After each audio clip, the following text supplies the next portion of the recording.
more coming out of your ears somewhere.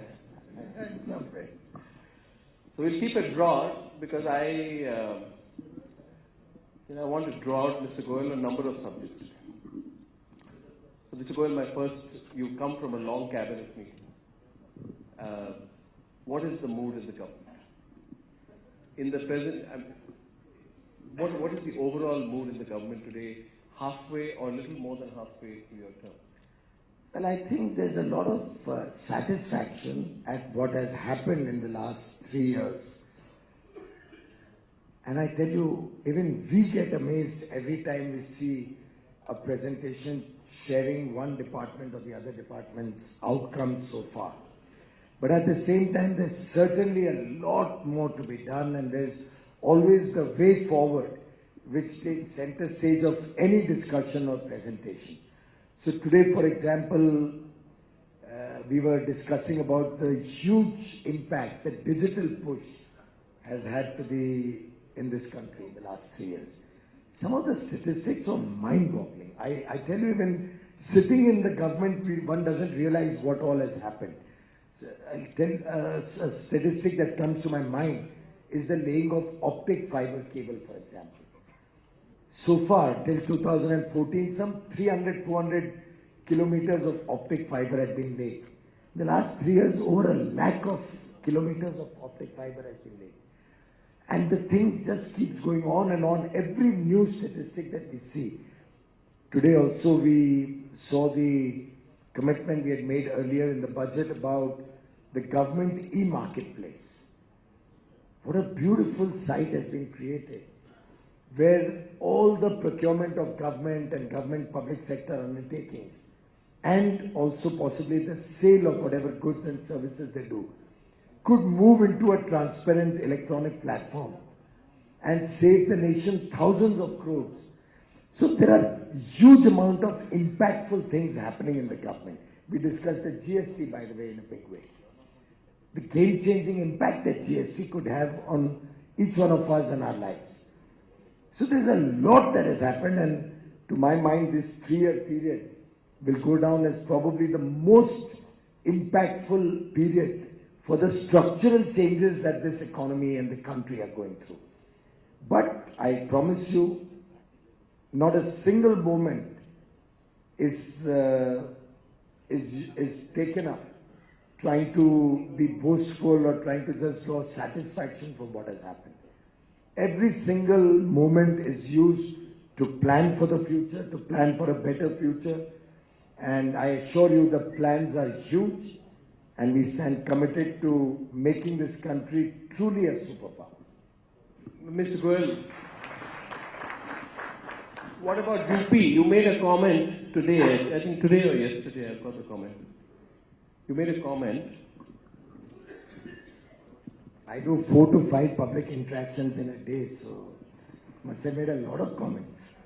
Yeah, you always make comments, Mr. Goyal. And I keep noticing your comments. So you said you have been issuing warnings to UP power officials. Are you going to, I'm not misquoting, you know.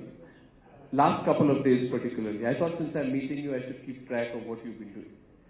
Today it was reported that you had hinted at a deep rot in the UP power sector, and there is a feeling there should be a white paper on it. Now, I remember on numerous occasions you as Union Minister talking about the burden of inheriting a corrupt system. So, can you share some more exclusive details with us this evening about how deep the rot was seeping?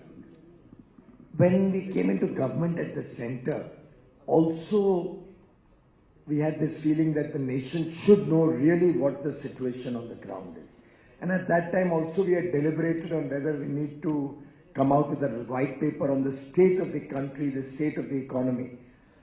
But at that point of time, and I think very rightly so, it was felt that sometimes you should let the reality not get exposed too much, let it remain buried, because after all we have an international audience, we have an international image, and the country was who had to overcome all of those burdens of the past. No, but has the image, the international audience is there now also? No, I'll explain. Or has it changed after the UP elections? No, at the center we thought that it is important that we take care of the problems rather than highlighting those problems, and the nation needed that confidence that good things are happening. This time around, when we are seeing what the state of affairs in Uttar Pradesh is, it's very, very disturbing. And in this situation, I am actually reflecting that it may be good to come out with a paper which highlights what the reality on the ground is, more so that we have a benchmark to what we have to do. The people are conscious that we know what had happened in the past and that we are determined to set it right. For example, I'll be signing with the Uttar Pradesh Honorable Chief Minister Yogi Adityanath day after tomorrow on the 14th, on the birth anniversary of Bharat Ratna Baba Saheb Ambedkar ji, the Power for All 24/7 document. Now the entire country has joined the central government's effort except Uttar Pradesh. 3 years of relentless pursuit, I could not convince the state government. And I used to always wonder why. Why don't they want to serve their people? Why are they hesitating to join this Power for All document? Now I understand it, because the last 1 month, as each issue has got flagged off and as each issue is getting unfurled, I am realizing that it's not as if power has not reached millions of homes. There are millions of homes who are using Katia electricity. The power theft is rampant over there. And then when I ask why did it happen, it's not as if all of them wanted to steal power. Despite their efforts to get a formal or an official connection, they were not given an official connection. They were encouraged to steal power. And I don't know if you saw that. I saw your comment on the 10th of April on YouTube, and you said, change your habits, change your expenses, and you said, I am saying this for linemen, inspectors, quality checkers, contractors. Anybody who has a system problem with the new system should just resign and get out.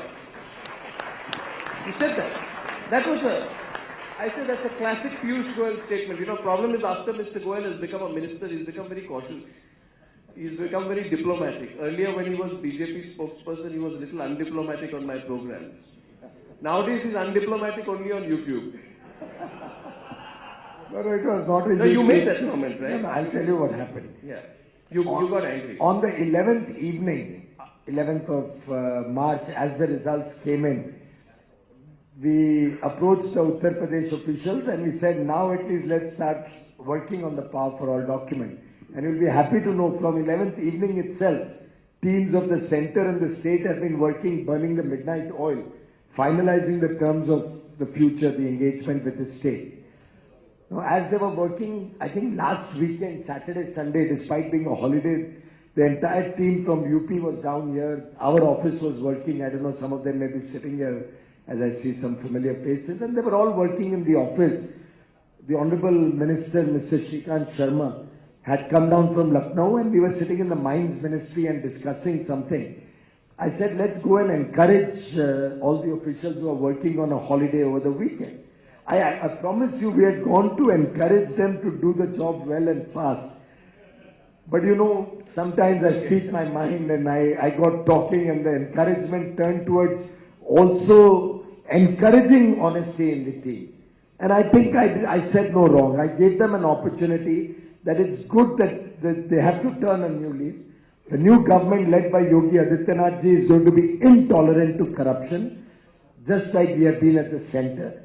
And I assure you that we'll be able to turn around that DISCOM, we'll be able to make profits in that DISCOM, while giving affordable 24/7 power to all the people of Uttar Pradesh within the existing system. Just to push the envelope, Mr. Piyush Goyal, at the end of the day, you're a politician. Politicians are populist. When you're populist, it has its challenges, and democracy has its challenges, Mr. Goyal. And populism is directly opposite to technology development. I can read out right now, right here, from the BJP manifesto for the Uttar Pradesh elections to give you an example of the populism. And I have only two questions to ask you. How long can free power lag down in new investments? Is privatization the only way forward? That's question number one. You want me to answer that, or you want to give me the series of questions? No, sorry. This is a short question. Well, first of all, I don't see anything wrong in being popular. After all, when I attacked corruption, I think it only made me a little more popular amongst all the people sitting in this room. Everybody is very, very disturbed about the levels of corruption in this country, and everybody wants to be a part of the change. And to my mind, serving the poor with low-cost services, serving the farmers who are, after all, giving us the delicious dinner that I think ELECRAMA has organized after this program, those people are having a raw deal over so many years. There's still large number of farmers are small and marginal farmers. Large number of them are dependent on the weather god for their subsistence. And in this situation, I don't think anybody can grudge some services, some benefits being given to the poor, to the farmers of this country. The problem is not that electricity is not available or low-cost electricity is not available. Even today, NTPC, the government utility, gives power at an average cost of 3 rupees a unit across the country. Some places more, some places less, but the average is still only 3 rupees. A lot of it is because of bad management of the system. A lot of it is because the Chief Minister himself proudly said in a public program during the elections that देखिए हमारी सरकार कितनी अच्छी है, हमने तो बिजली चोरी करने वाले या टैक्स चोरी करने वालों पे भी कभी कोई काम नहीं किया, कोई एक्शन नहीं लिया. Now that was their populist slogan during the election. While our government and our representatives are screaming from the rooftops that we will not spare anybody who's indulging in corruption. Was that because of populism or corruption? You know, one thing, there is never any populism. Well, they thought corruption and populism go together hand in hand because the Katiyabaz also encourages populism. It probably saves a few rupees in the electricity bills. But people of India understand that until we have honest administration, we cannot progress this country. The GST is going to be a big move which is going to be quite unsettling in the first few months. At least to those who are so used to not declaring their sales, not declaring their business profits or not declaring their turnovers honestly. But in the long run, and I think the long run is not very long, it's a reasonably, in the near future we will see a lot of benefits coming out of it. This government has a belief and a strong belief that good economics makes for good politics. You see all our actions, whether it's demonetization, whether it's our efforts to bring more and more probity and honesty in our procurement of power, procurement of renewable energy, the giving out of natural resources like coal mines or other mines, the giving out of linkages of coal, the exploration and exploitation contracts, everything. We have made transparency as the hallmark of this government, and despite it not being very populist, I think the people of India have liked it, and one after the other election results only go to encourage us to be more firm in our belief that honesty and good governance is what this country wants. Yeah, but Mr. Goyal, for good politics you need an opposition. You also need a good opposition. Where is the opposition? That there is a genuine fear that the absence of an opposition is not good for the country. No, it's not good for any republic. I'm not saying, it's not. I can't say the opposition doesn't come on the republic. I hope they come on the republic. But it's, after all, when we look at any vibrant democracy, a good republic, you are looking at the bureaucracy, you're looking at the judiciary, you're looking at the political establishment, and you're looking at the media as the four pillars. Absolutely. Each one has an important role. Sadly, a lot of people have made obstructionism as the way of running politics or being in the opposition. After all, take a recent example. We decided that we will give teeth to the backward classes commission, and it was decided that it will be a constitutional authority to help further the cause of upliftment of the backward classes. In the Lok Sabha, it was agreed and almost everybody supported it. And I don't think anybody can have any objection to trying and help a socially marginalized section of society come up in life. But in the Rajya Sabha, they chose to oppose it and referred it to a select committee instead of demonstrating to the people that there is still concern amongst the opposition for the backward classes. They did the same thing with the Prevention of Corruption Act amendment. They did the same thing with our effort to clean electoral politics by bringing in amendments in the way political donations are given. While in the Lok Sabha it was passed, in the Rajya Sabha they chose to oppose it. Yes. Now I don't understand why these double standards. So then there are only two options, Mr. Goyal. Either you do away with the Rajya Sabha or you have simultaneous elections. I think it's because your government is so irritated with what's going on in the Rajya Sabha that you're talking of simultaneous elections in the first place. Come on, Mr. Goyal. Not it's time, Mr. Goyal, it is 9 o'clock, past 9. I have not done news for 4 months. And I've been set up here with you, so you might as well, Mr. Goyal. And for a change, you are allowing me to talk also. A bad habit, I'll get over it. Well, only for 3 weeks now, Mr. Goyal.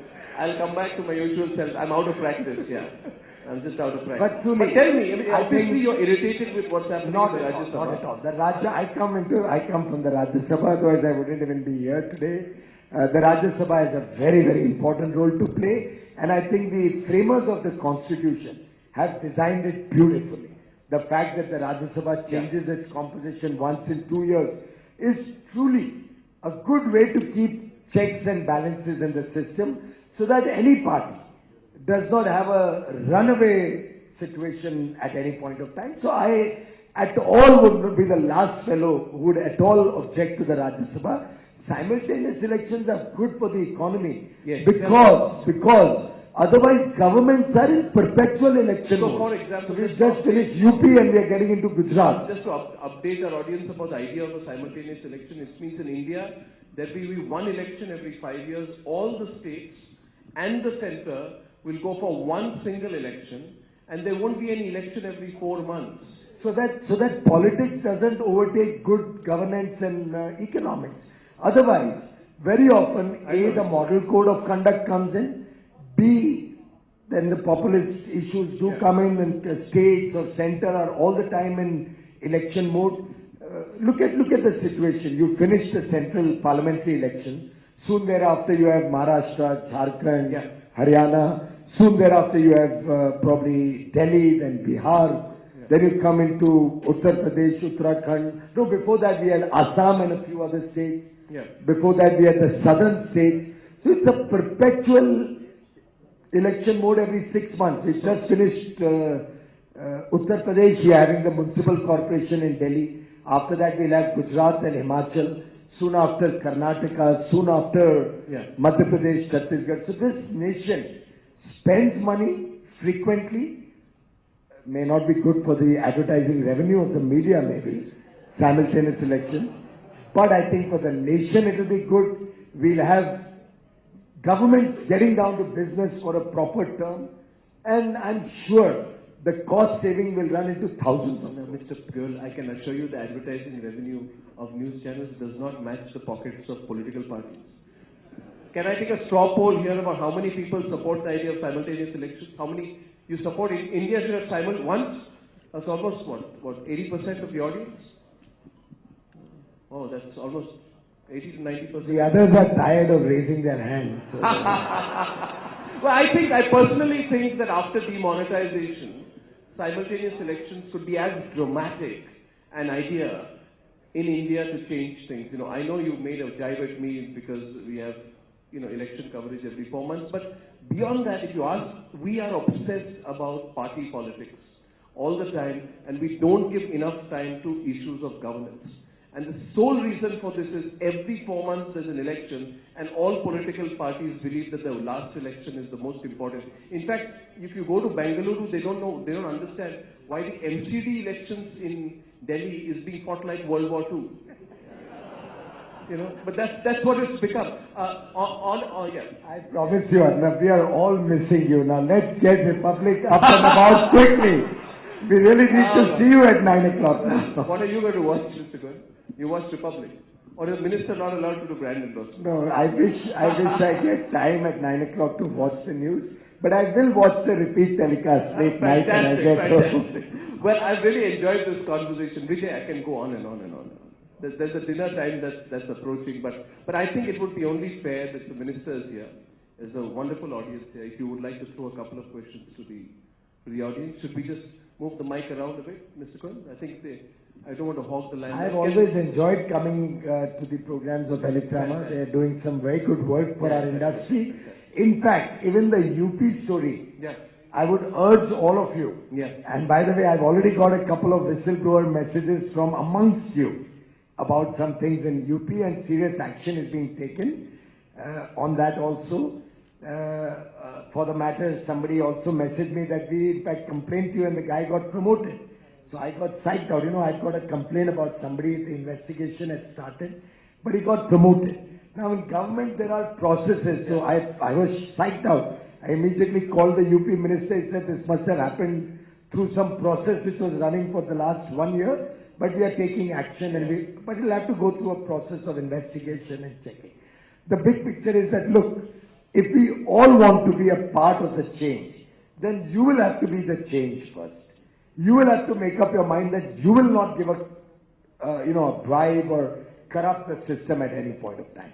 And I'd like to appeal to all of you, and through you to the entire power sector supplier industry, please do not encourage anybody at all by giving them bribes. And wherever you are aware of situation where people have been indulging in corrupt practices or traditionally there's been corruption, please share it with us so that we can take action.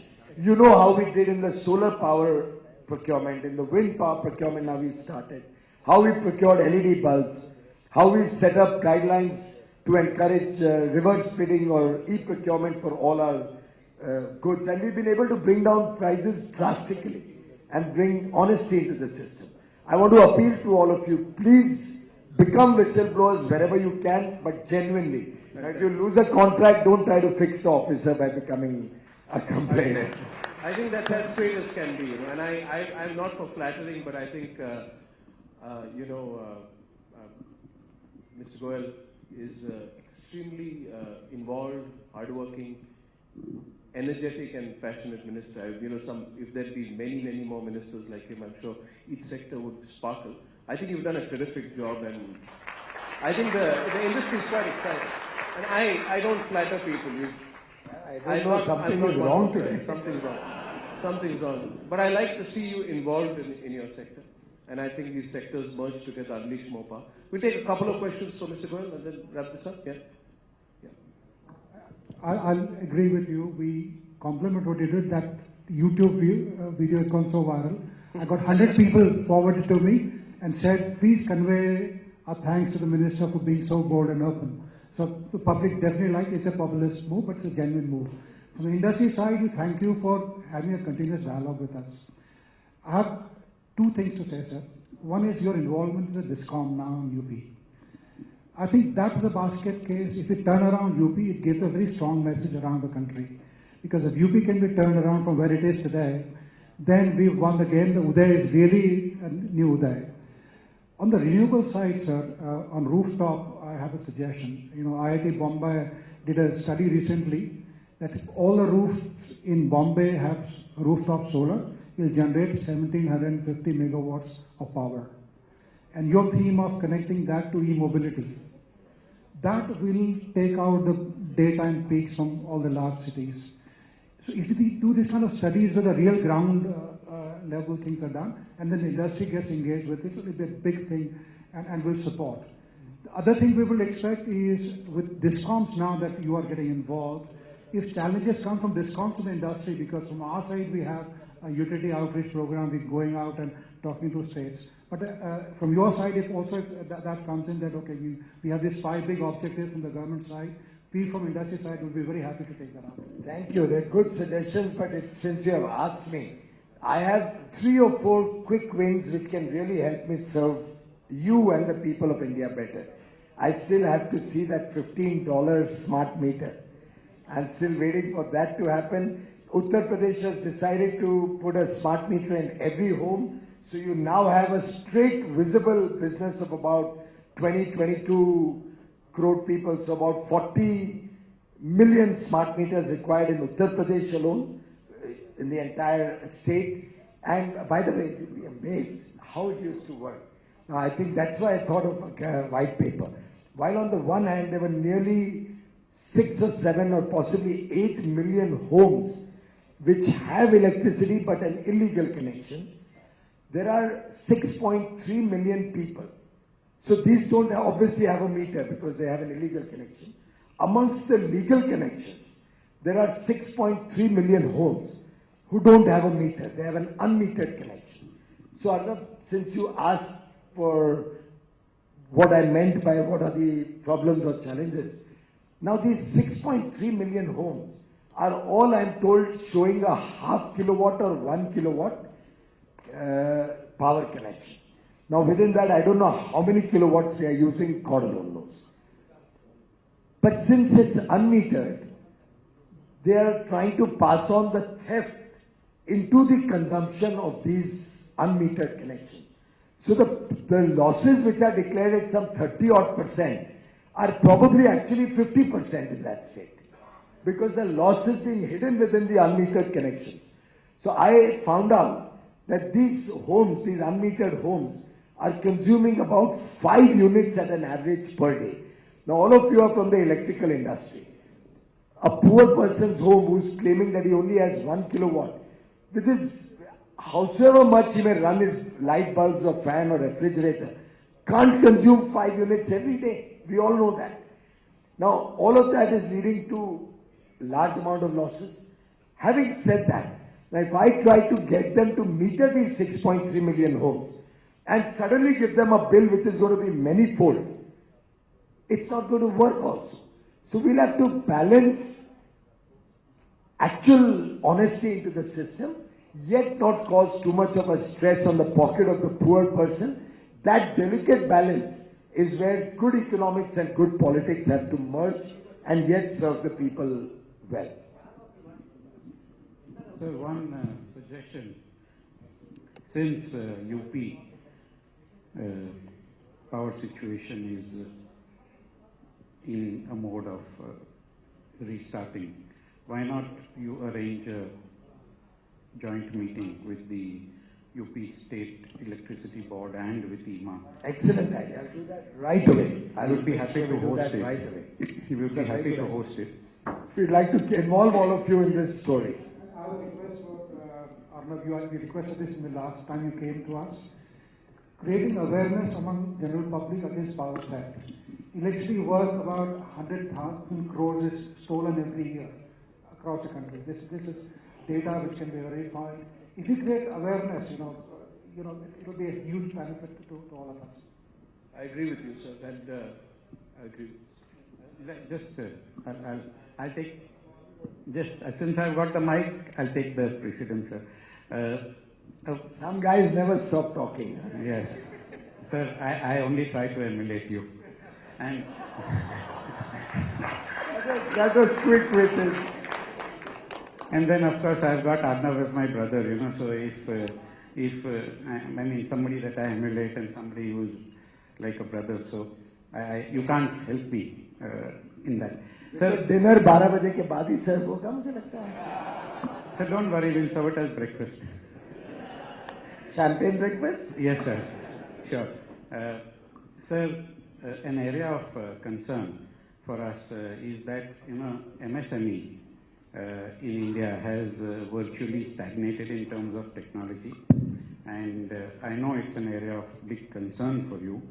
But how do we now get the startup concept into the MSMEs, and how do you further the technology segment in the MSMEs, because they are not just the backbone of India, but I think they're the backbone of the world economy now. Very good point you have raised. In fact, that's an area of concern amongst all of us. Today, at the end of the cabinet, when we were just having tea, also one of the ministers flagged out this issue with me, that we'll really have to reignite the animal spirits in the MSME sector. I agree with you that over the last few years, possibly the sector has had a lot of challenges of technological upgradation, maybe adequate capitalization, ability to expand or serve at larger scales, which are now becoming the order of the day. So it's a point that I would love to actually hear from some of you, how we can help that sector, how we can encourage that sector to prosper even more. We are concerned because that is the largest exporter in the country. That sector creates the maximum job opportunities or working opportunities. And to my mind, the future of India, the new India that we talk of, the India of possibilities, the India of opportunities, can only be driven through the MSME sector. So it's a good question. I'm sure all of you will have some ideas on that, and we'll be happy to engage and work together to help the MSME sector. We do have price preference for these smaller manufacturers. We do have, no earnest money deposit. We have lesser qualification criteria. All of that is standard stuff. Can we think of something out of the box to support the MSMEs? I'm happy to hear from you. I'll wrap it up with this. We opened it up for questions. It was not planned, but I want to thank you. Piyush Goyal, for a fascinating conversation. Good to see you once again. And congratulations for all the good work that he's doing. Thank you, Piyush. Thank you. Thank you, Arnab, and all the very best for the Republic. May the flag fly high. The flag will always fly.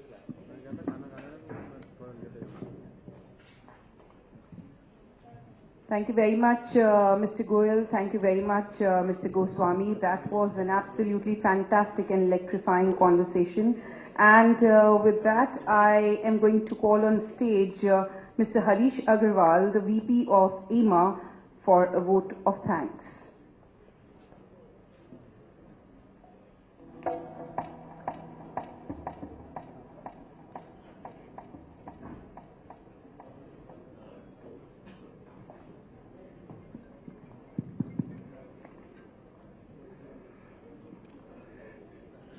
Shri Piyush Goyal, Honorable Minister for Power, Coal, New and Renewable Energy and Mines, Mr. Sanjeev Sadana, President EMA, Mr. Vijay Karia, Chairman ELECRAMA 2018, past Presidents, EMA Executive Council members, EMA members, Mr. Arnab Goswami, Managing Director, Co-founder, Republic TV, diplomats and dignitaries, members from media, friends. I'm honored and privileged to get an opportunity to propose a vote of thanks on this historic occasion. I, on behalf of all EMA members, convey deep gratitude and hearty thanks to Honorable Minister Shri Suresh Prabhu, Shri Piyush Goyal for gracing the inaugural ceremony and sharing with us their vision for the power sector so that it matches the best in the world. We are greatly encouraged by your gracious presence and immensely benefited by your inspiring address. Sir, we assure you that ELECRAMA will become the front runner of the industry's engagement with the rest of the world. We are extremely grateful to the Government of India, especially the Ministry of Power, for its support